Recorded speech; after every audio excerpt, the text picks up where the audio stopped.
नमस्कार, मैं सौरभ राठौड़। आप देख रहे हैं शहर की खबर। इस वक्त मैं मौजूद हूँ मीरा रोड में, जहाँ पर एमबीवीपी के सीपी निकेत कौशिक ने आज यहाँ पर जो है प्रेस कॉन्फ्रेंस रखी थी। ये प्रेस कॉन्फ्रेंस जो है गणेश मंडल के बैठक को लेकर रखी गई थी, जहाँ पर जो है मंडल को लेकर कई सारी जानकारी दी है। बट आपको मैं एक बात बता दूं, मंडल की जानकारी से ज्यादा जो है महानगर पालिका के जो रस्तों पे जो गड्ढे है उसको लेकर ज्यादा बातचीत हुई है। इस विषय पर एमएलए नरेंद्र मेहता ने क्या कहा।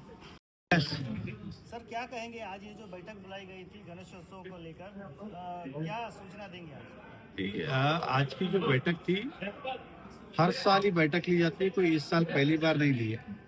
पिछले साल के जो अनुभव होते कि क्या कमियां रह गई थी, क्या सुधारना करना चाहिए था, क्या नियम बनाने चाहिए थे, तो हर साल वो जो अनुभव होता है उसके हिसाब से मीटिंग लगाई जाती है। और पुलिस प्रशासन, महानगर पालिका, लोक प्रतिनिधि की संयुक्त बैठक लगाई गई थी, ताकि पुलिस प्रशासन ने लिए हुए नियम, महापालिका ने लिए हुए नियम सभी गणेश उत्सव मंडल को अवगत कराया जाए और गणेश उत्सव मंडल की जो कुछ भी तकलीफ है वो अपनी बात यहाँ पे रखे और उसके अंदर क्या निवारण हो सकता है वो दिशा में पहल उठाना।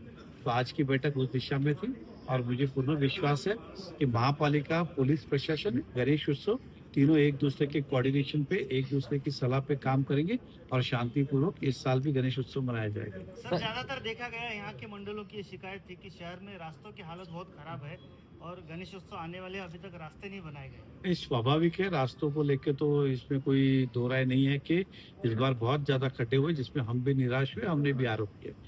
लेकिन दूसरी ओर हमने ये भी किया है कि अब आने वाले समय में नहीं है, इसलिए जैसे कहा कि मीरा भाईंदर ये मुख्य रास्ता जिसपे खड्डे थे, दहीसर चेकनाका से लेके यहाँ तक और वहां से लेके फाउंटेन तक। फाउंटेन वाला तो सीमेंट रोड के काम की शुरुआत हुई है, ये भी हम दिसंबर के आसपास ये भी मीरा भाईंदर रोड भी सीमेंट कर देंगे। और अंदर के शहर के आपने देखा होगा, कुछ रोड 80% बने, कुछ 60% बने, कोई 50% बने।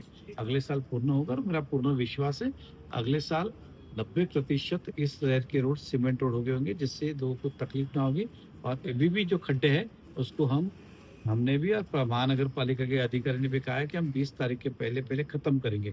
20 तारीख के पहले खत्म करने का मतलब ये नहीं कि 20 को ही करेंगे, वो आज से ही शुरू करेंगे, 20 के पहले पूरे करेंगे। सर कल की परसों कुछ एक हादसा हुआ है, जो बाइक स्कूटी सवार थे, वो खड्डे के वजह से गिर गए, उनका बैलेंस बिगड़ गया और पीछे से जो है ट्रक ने कुचल दिया। इसमें आप किसकी गलती बता सकते हो? महानगर पालिका की गलती नहीं इसमें? नहीं, 100% इसमें महानगर पालिका के कॉन्ट्रैक्टर और संबंधित अधिकारी प्रशासन की जवाबदारी नैतिक बनती है। गलती नहीं भी है तो नैतिकता बनती है। और कॉन्ट्रैक्टर के ऊपर हमने हाल ही में, आज सुबह, क्योंकि मैं कल था नहीं यहाँ पे, मुझे पता चला, हम आज शाम को या कल सुबह महानगर पालिका आयुक्त के पास और पुलिस के पास जाएंगे कि संबंधित ठेकेदार के ऊपर गुना दाखिल करें और उसके ऊपर कड़क कार्रवाई की जाए और ब्लैक लिस्ट की उसके ऊपर प्रोसेस करें, क्योंकि उनको जो टेंडर कॉन्ट्रैक्ट दिया था वो आज से करीबन, जहाँ तक मुझे अंदाज है, 1.5-2 साल पहले दिया गया था और उसने उस समय पे काम पूरा कर लेता तो ये तकलीफ नहीं होती। समय पे काम पूरा नहीं हुआ, इसलिए दिक्कतें हुई है। तो कॉन्ट्रैक्टर इसमें सबसे पहला जवाबदार है। दूसरा, संबंधित विभाग और अधिकारी, जिन्होंने समय पे अगर ये निर्णय लिया होता तो आज ये हादसा टल सकता था, ऐसा मेरा कहना। सर अभी और 11 दिन बाकी है 20 तारीख आने के लिए। अगर इससे पहले भी अगर ऐसी घटनाएं होते हैं तो इसके लिए आप क्या कहना चाहोगे? नहीं, स्वाभाविक, देखिए, मैंने तो खुलेआम पब्लिक में आके कहा था कि कमिश्नर साहब घर से बाहर निकलिए, शहर के खड्डों की हालत देखिए, और जाहिर रूप से पब्लिक से माफी भी मांगी थी कि इस बार इतने खड्डे जो पहले कभी देखने नहीं मिले। अब उसमें से कुछ खड्डे उन्होंने भरे, कुछ का काम शुरू है, कुछ को पूरे हो जाएंगे, ऐसा विश्वास है। लेकिन और जोर से इस बात को हम प्रशासन में डंपर जो है तेज गति से चलते हैं, उनके ऊपर कोई नियंत्रण नहीं है। मैंने कहा, देखिए, मैं कल बाहर गया था, रात को 10 बजे मैं आया हूँ, मुझे जानकारी कल जहाँ मैं बाहर गया था वहीं मुझे मिली है, इसकी पूरी जानकारी लूंगा। इस एक्सीडेंट के अंदर जिस किसी की भी लापरवाही हो, वो कॉन्ट्रैक्टर हो, महापालिका के अधिकारी हो, डंपर वाला हो, उस पर कार्रवाई होनी चाहिए। आदमी तो वापस नहीं आ सकता है, लेकिन कम से कम इस कार्रवाई के माध्यम से बाकी लोगों को सबक मिले और इस तरह की लापरवाही ना हो। सर क्या लगता है, पीड़ित परिवार को मुआवजा नहीं मिलना चाहिए इसमें? मैं, स्वाभाविक है कि उस ठेकेदार को ही कहेंगे हम, मैंने वो भी लिखा है महानगर पालिका के, कि उस पीड़ित परिवार को ठेकेदार के माध्यम से मुआवजा मिलना चाहिए। थोड़े दिन पहले जो प्रिजन पार्क में रिक्शा का हादसा हुआ था, उसका भी नुकसान भरपाई, क्योंकि वो महिला रिक्शा चला के अपना घर चलाती थी, उसे यहाँ के नेताओं ने पैसे दिए, उन्होंने वापस लौटा दिए। वो स्वाभिमानी महिला थी, लेकिन महानगर पालिका और संबंधित ठेकेदार ने ये जय कुमार की जवाबदारी थी ये रास्ते को देखरेख करने की, जो नहीं हुई, और महापालिका के प्रशासन की जवाबदारी थी ये मिलके उस पीड़ित महिला का भी सहयोग करे और जो कल हादसा हुआ उसका भी सहयोग। सर महानगर पालिका जैसे कि अभी कुछ अपघात हो जाते हैं उस समय वो रास्ते तो भी नया कर डालते हैं उसी समय, और फिर बाद में या फिर कुछ मुआवजा देने की बात करते हैं। देखिए, मुआवजा से कभी भी किसी की नुकसान भरपाई हो नहीं सकती, लेकिन कि जैसे मैंने कहा रिक्शा वाले की वही कमाई का एक साधन था, रिक्शे को भी नुकसान हुआ, कमाने वाला भी घर बैठा, तो कम से कम ये मुआवजा काम आए।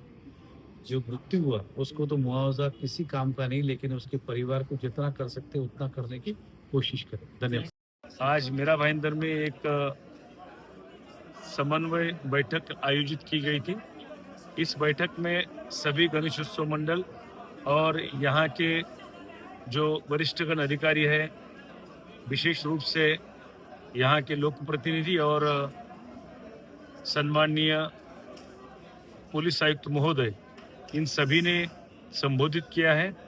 और आने वाले जो उत्सव हैं, गणेश उत्सव, रक्षाबंधन और गोकुल अष्टमी, नवरात्र उत्सव, इसके बारे में सभी को सूचित किया गया है। विशेष सूचना ध्वनि प्रदर्शन के बारे में दी गई है। लोगों में जन जागृति के लिए भी इसका उपयोग होगा। डेसिबल की जो मर्यादा दी गई है उसका पालन करने के बारे में, और लाउडस्पीकर की परवानगी लेने के बारे में, परवानगी लेने के बाद भी सभी जो डेसिबल का मर्यादाओं का पालन करने के बारे में सब मंडल को सूचित किया गया है। और आने वाले समय में जितने भी ये सन उत्सव है, सभी उत्सव में सभी नियमों का, कानूनों का पालन करते हुए और पूरे उत्साह भर पूरे इस फेस्टिवल सीजन को अच्छी तरह से मनाने के बारे में सब लोगों को सूचित किया गया है। डिसेबल को लेकर शहर में थोड़ा कंफ्यूजन है कि जो हाई कोर्ट ने निश्चित किया है आपके ऑर्डर देके लाउडस्पीकर। नहीं, वो जो सूचना है, मेरा प्रश्न ये है कि उसमें जो ढोल है या झांझर है उसको मिक्स करके टोटल डिसेबल नापा जाएगा या सिर्फ लाउड स्पीकर का, उसमें कंफ्यूजन है शहर के लोगों में। नहीं, लाउड स्पीकर हो या जो भी स्पीकर वहाँ लगाया है उसकी मर्यादा को पालन करते हुए लगाना चाहिए। जितना डेसिबल दिया है उस डेसिबल के ऊपर वो डेसिबल उसकी जो ध्वनि है उसके ऊपर नहीं होना चाहिए। जैसे कि आपने देखा हमारे शहर के एमएलए नरेंद्र मेहता ने किस तरह गणपति उत्सव को लेकर कई सारी बातें की और शहरों में जो गड्ढे हैं उसके विषय पर भी कई बातें की है। पर देखना ये है कि 20 तारीख का जो समय दिया है महानगर पालिका ने गड्ढे भरने को लेकर, 20 तारीख के बाद अभी पता चलेगा कि ये गड्ढे कितने भरते हैं। आगे की खबरों के लिए देखते रहे मेरे साथ, यानी सौरभ राठौड़ के साथ, शहर की खबरें।